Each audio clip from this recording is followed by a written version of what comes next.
Hey guys, Jerry Kambuki here, going to be doing some more Halo. This time we're doing some Halo 3 on what they dubbed cold storage, which I'm not entirely sure why they named it that, but It's chill out to me. it's chill out. I'm never Yeah. going to name it something else. Like, with all the other maps where they call it something new, they have a reason to call it something new. This is just straight up chill out, like nothing changed. Yep. It's just a different skin in a new engine, in a new game. A couple of different, like... They changed the paths railing. here. They definitely changed the railing where it's looking right now, the railing that drops down from above.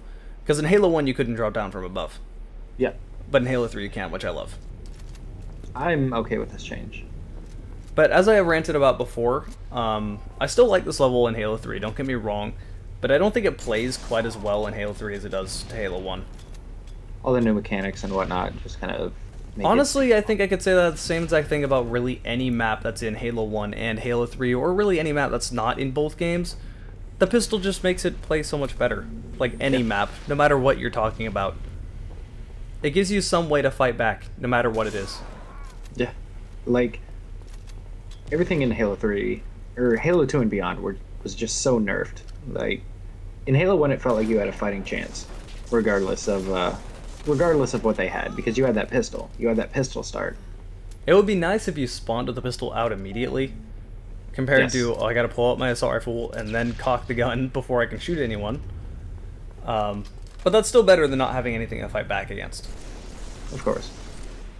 Now, this particular level with these guys, there was one asshole on the other team that was just picking up the sniper and the shotgun and then camping up near the teleporter across the bridge.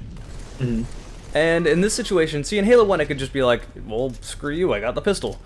In Halo 3, I don't have much way to fight back against it. I probably could have just used the battle rifle and fought back against it, but still, compared to a sniper with a hallway looking at you, not really a great approach. VR is not going to do much to that guy, and he's going to crouch behind cover before you can even finish him off. Oh, wait, so this game, I forgot to mention this. This game was not in my favor, and was not a very good game. What ended up happening is that one of my teammates left immediately. So it was 3 versus 2, and my other teammate was kind of bad. So it was basically me against the entire enemy team. But I was kind of okay with this because my teammate ended up actually using a lot of teamwork. He kind of realized I'm not very good at this game, so I'm just going to stick near you. And he totally mopped up a lot of kills that I couldn't get. Well, that means he's better than half of the players out there right now. So Yeah, that's... so there's so much frustration in this game right now, and it's not really from the game being broken because, well, I mean, it is kind of broken still a little bit. Nowhere near as bad as launch. It's playable, and I'm actually enjoying myself now, but... My goodness, the amount of times I have gotten into a game where people quit out, and then it's just the most uneven, lopsided game I've played. And I'm never on the team that's winning either. I'm always on the team that has, like, 4 versus 2. don't you hate those cases where you go plus 30 or whatever, and your teammate went negative 31 and lost the game? I had 30 kills on Turf, Team BRs, and we ended up fucking losing, which actually really pissed me off because I wanted to upload it because it's Turf. Everyone loves Turf. Turf is like everyone's favorite level from Halo 2. Turf is like just so well designed, honestly. I have never seen a level from a DLC pack that was as popular as Turf.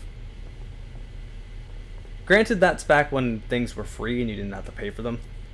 So they could actually implement them into playlists without going, you need to buy this, otherwise you can't play. Well, which is a big problem with DLC, it splits your fan base up. Absolutely does. So, I like DLC if companies do it right. Tripwire is a great example of a company that knows what they're doing when it comes to DLC. And that's what I was talking about, where you can drop down from above. I love how they added that in. That little ledge lip right there that you can just jump from. Yeah, because Halo 1 did not have that. What was I talking about? I entirely forgot. Tripwire. Yes, Tripwire is... DLC. I love Tripwire when it comes to DLC. They give away so much free content. They are a very smart company. They know how to keep their games alive, and that's... How many people are still playing Killing Floor 1? A mod that's from Unreal Tournament 2004? It's, you know, they kind of know how to get money out of it too without being too intrusive. And I've seen a lot of people complain about this, but what are you really complaining about? Come on. What they're complaining about basically is they're annoyed at all the DLC stuff, but all the DLC stuff in Killing Floor 1 is like skins for your character. Nothing that's really gonna change the gameplay, and you don't need it. You know, so why are you mad about that? I've always found it a good business approach, or at least in my opinion, to not charge for anything that changes the game itself, but adds cosmetics to the game. Like, there's some free-to-play games out there nowadays, League of Legends, for example, where all of the quote-unquote paid content is just cosmetic, and it doesn't change the game at all, but it adds a little something, you know? Which is exactly how Tripwire does it. The only things you can pay for, like, there's a few weapon packs, but they're not really gonna change how the game plays. But for the most part, you're just buying skins for your character. But they give you so much free stuff. Like, they have added so many new weapons to the game for free, so many new maps. They do 3 events every single year. They do sales every single time they have an event to keep the people playing the game and get new people constantly in their game. Mm-hmm. I mean, I don't know anyone that has paid more for Killing Floor than like $5. Yeah, yeah. And people at this point, I think they said the official numbers for the amount of people that have bought in Killing Floor 1 is like 3.5 million. For a game that started as like an Unreal Tournament 2004 mod, that is really substantial. Yes, that is success right there. And half of it's just because they know what they're doing. They know how to keep their game alive. And I love companies that do that. Tripwire is definitely one of those companies I respect more than anyone. They give us so much free stuff, and they give you so much respect to the community. They know how to make a community. Let's just put it that far. Most companies can't even do that. They know how to make a good game, and to keep people invested in their game is the thing. They're first and foremost making a game, and not making money. Making money out of the game. Yeah, which is something you don't see very often. I understand that that is the whole point of making a game, but they're essentially making a career out of something they love, which you don't see very often. And they really don't have any publishers sitting on them pushing them to do something either. It's just them doing it all themselves, isn't it? Yeah, they kind of work closely with Valve, though, which is not a bad company to be working closely with. Of course. They don't really have an official publisher. They just, I mean, I don't know what they're going to do now, actually, for that point. Because apparently Killing Floor 2 is also going to be on the PS4. So, yeah, I don't know who they're going to be signing with publisher-wise. I don't know if they're going to be doing that alone. Tripwire has always been very adamant in being fairly independent so that they could actually be free and do what they want to do. Mm-hmm. As far as what I heard they're doing for Killing Floor 2 on the PS4, they said their goals for it, obviously, hardware-wise, was 1080p, 60 FPS. They can't guarantee that they'll reach it, but that's what they're going for. Which is nice to see a company being honest about that, instead of saying, oh, it's going to be 1080p, 60 FPS, so do what they did for Uncharted 4. Where it's like, look how amazing that looks, and then it was all pre-rendered CGI.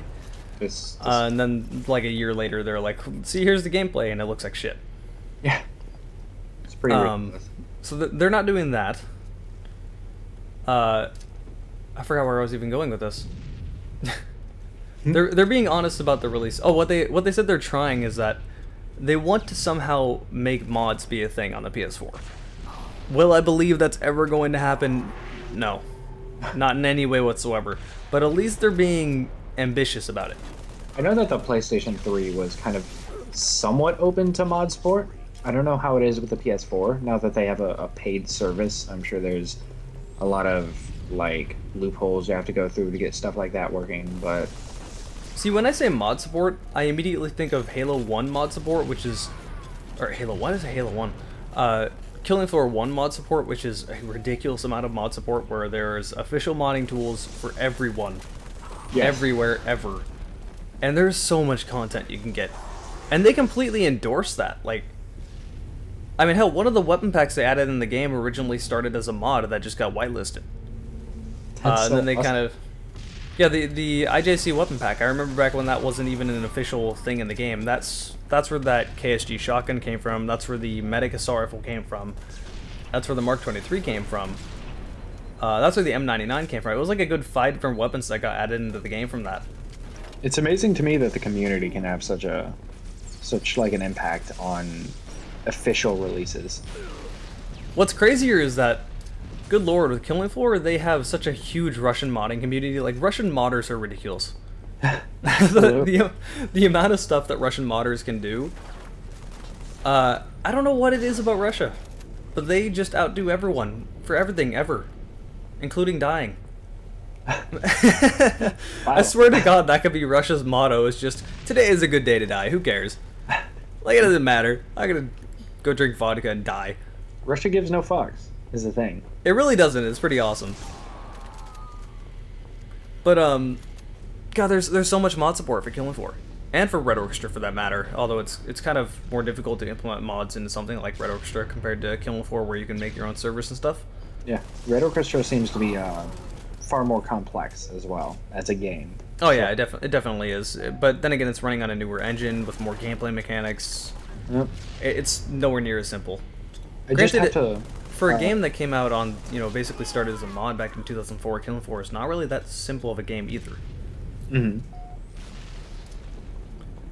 But I could really rant about Killing Floor or Tripwire for the longest time because they're one of the few companies that I actually respect. And it's sad that the list of companies I respected like 10 years ago would have been fairly long. Now it's like 2 or 3 companies and that's it. Now it's pretty much just Valve, Tripwire, and possibly Monolith. Monolith is pretty cool, yeah. Monolith is cool, but they don't really release a whole lot of stuff. I'd like to know where they went, because they used to make stuff a lot, but they've been quiet. Well, they just recently released, what was it, Shadows of Mordor? Was that them? Well, they also have numerous different studios, though. Yeah, they have numerous studios. I'm fairly certain it was them that released that game. The specific studio I'm talking about is the one that made Fear and Condemned. Right. Which, they've been fairly quiet, and I don't know... I have no idea where they've been. Mm-hmm. It'd be nice to know, though. Because, they make good games. And I miss Fear 1. Fear 1 is easily one of my favorite shooters. Like, without a doubt. The way they did... I mean, of course you have the standard horror in that game, which is done pretty well. But the way they did the combat in that game was so satisfying. There was nothing like it at the time. Like, the closest thing you got was something like Max Payne or something. It really does feel so unique. Yeah. I can't think of any other game that's anything like it, really. That's another thing I love about Tripwire is they understand when it comes to a shooter, your primary interaction with the environment and everything around you is through your gun and through your weapon. So that needs to be important. Yes. And it needs to be enjoyable. And I think Monolith really got that down too with Fear 1, because when you shot a wall, it made a huge chunk go out of the wall and dust is everywhere. Like, at the end of a fight, like, there was just so much shit going on that it felt like there was actually a battle happening. Fear 1. I really need to pop that game in one day and just have at it. I find it funny you're still saying stuff like that, even though everything's digital now. I'm old school. What can I say? But yeah, 33 and 19, I died a lot, but hey, we ended up winning. Yeah. So there's that.